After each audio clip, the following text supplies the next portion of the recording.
This is Comcast Local Edition. I'm Jack Hansen. We are aboard the USS Hornet. We are anchored in Alameda. It's a floating museum. This is a week where we're celebrating 35 years ago, the Apollo 11 came back from the moon, and this ship picked up those astronauts. Don Blair is with us right now. He has a book that is called Splashdown, appropriately enough, giving you the history of the space program. It's a beautifully done book, and Don did a great job with this book. Thank you, Jack. Good to see you again. As the announcer on Apollo 11, give us a little rundown of how that went.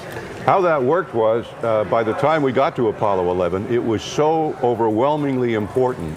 Instead of the prior two network people assigned to do voice and splashdown broadcast, they decided that every network would have somebody on this ship. So I got the radio job because I came from Mutual, a radio-only network, and my colleagues, Ron Nesson of NBC, Dallas Townsend of CBS, and Keith McBee of ABC, did open mic coverage for your television audience, which they say was like half, 500 million worldwide. Right, half the Earth or whatever. My producer said after we finished our 4.5-hour radio cast, came out of his little cubicle and he said, "You just had the largest radio audience of all time," because we were the only source for radio anywhere in the world. When you think about that, the largest radio audience of all time. That's scary, isn't it? Did you go, hey, not bad. Not too bad. Mom didn't say I'd be doing this, I know right? it. I should have asked for money. Send in a buck. Everybody send in a buck. You know? It had to be a thrill for you, though. Of course it was. And give us a little what happened after the splashdown and how you were involved in announcing after that. splash and after acquisition, first thing is get those astronauts into that raft with those isolation garments on. Yeah. And then get them up into the helo, bring them to this elevator that we're looking out on here on the ship, and get them over to that mobile quarantine facility as fast as possible. Yeah. When they got into the trailer, my radio show was over. I just told the world they're safe, goodbye. Yeah. My television friends continued because now there was a real eye candy show down here with all the pomp and ceremony. President Nixon and Secretary of State William Rogers, Tom Paine, the head of NASA, Admiral John McCain, Commander-in-Chief, Forces in the Pacific, whose son at that moment was a prisoner in a Vietnam jail, the Hanoi Hilton. Wow. And just great people. And you realize who's here on this ship right now? Downstairs at a press conference, Clancy Hadelberg, who was the big swimmer who gave the astronauts those isolation garments. Captain Carl Seiberlich, the skipper of this great ship. Alan Bean, the fourth man to walk on the moon, is sitting down there. And let's see, who else? Well, this is a giant day, Jack. Yeah, it is a giant day, and the fact it's turned into a floating museum and maintaining the history of how important that was to go to the moon.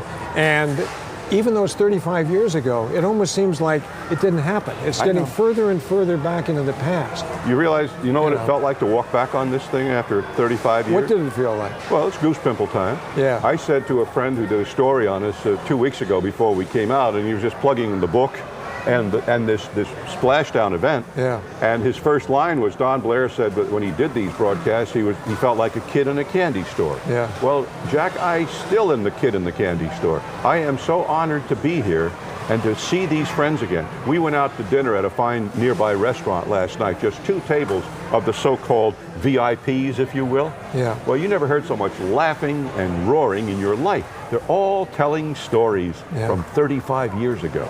Yeah. And everybody is soaking it up. It's interesting from the standpoint of a person's life from birth to death that you hit peaks in your life. This was it. And that had to be it. That was it. Yeah. And nothing bigger than that.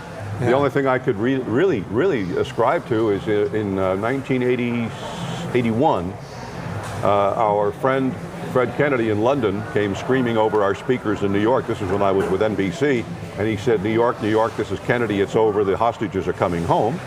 And I put him on the air with an extensive bulletin, and we were the first media outlet in the country, in the world, to announce that the hostages were coming home. Yeah. Well, even that pales next to this, Jack. Yeah. As a broadcaster, you've had a fantastic career. And let me remind folks again, Splashdown, NASA and the Navy by Don Blair. It's a terrific book. For sale here on the book. That's right. That's Comcast Local Edition. I'm Jack Hansen on the USS Hornet. Thanks for watching. This is Comcast Local Edition. We're aboard the USS Hornet. We are celebrating the 35th anniversary of the Apollo 11 moon mission, and it's a fantastic place. This is a museum. It's floating, of course, in Alameda. You can visit it anytime. Our guest, Don Blair, is here.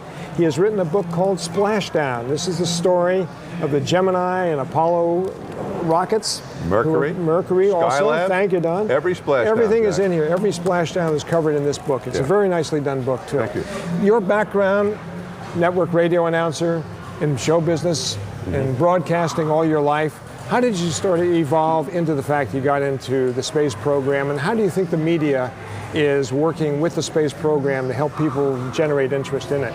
I think the media is doing everything we possibly can, and it's always up to NASA to supply the fodder for the machine for us to feed on, so that every time they get on and talk about resumption of, back into space with the shuttle, we're always there, because I think we're all fans. We all realize the good that this program engenders, not pride, just pride, but the return on investment of the NASA program. I've always tried to convey that in my writing and reporting, but if you want to go back to the beginning, at the outset, for Mercury and Gemini, and right up to Apollo 11, there were 2 correspondents on board, and then this thing came along so overridingly big that's when they went to the 4 guys, and right after Apollo 11, back to the 2 guys again. Yeah. But it was always a pick of the draw, Jack, at network meetings in New York.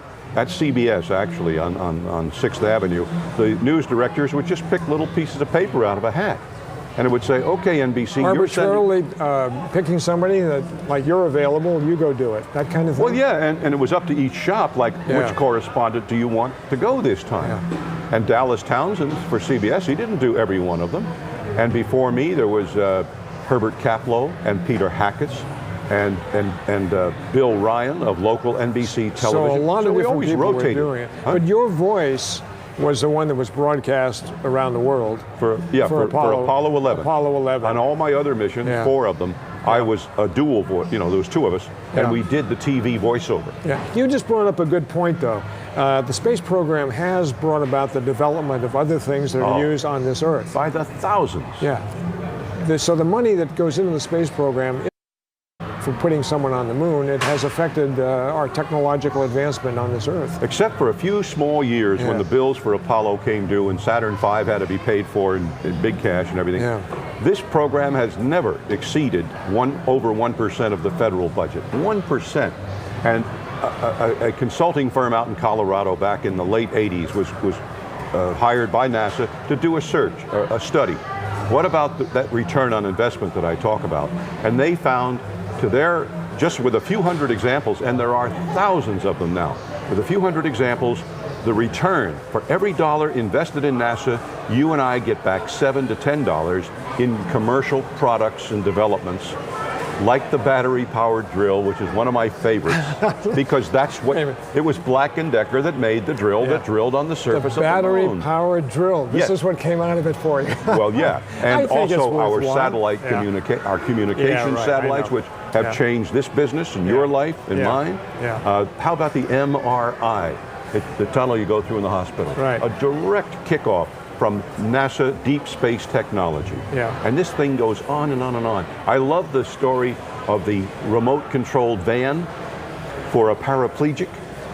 The astronauts said when they built the lunar rover to drive around on the moon, and Alan, I think, probably drove it. Maybe he wasn't, he was too soon. But I know Alan Shepard did. Yeah. But anyway, that little vehicle had to be built so that an astronaut with all the bulky clothing on could handle with one hand and steer it with one hand, the same control, accelerate and brake, all 3 in 1.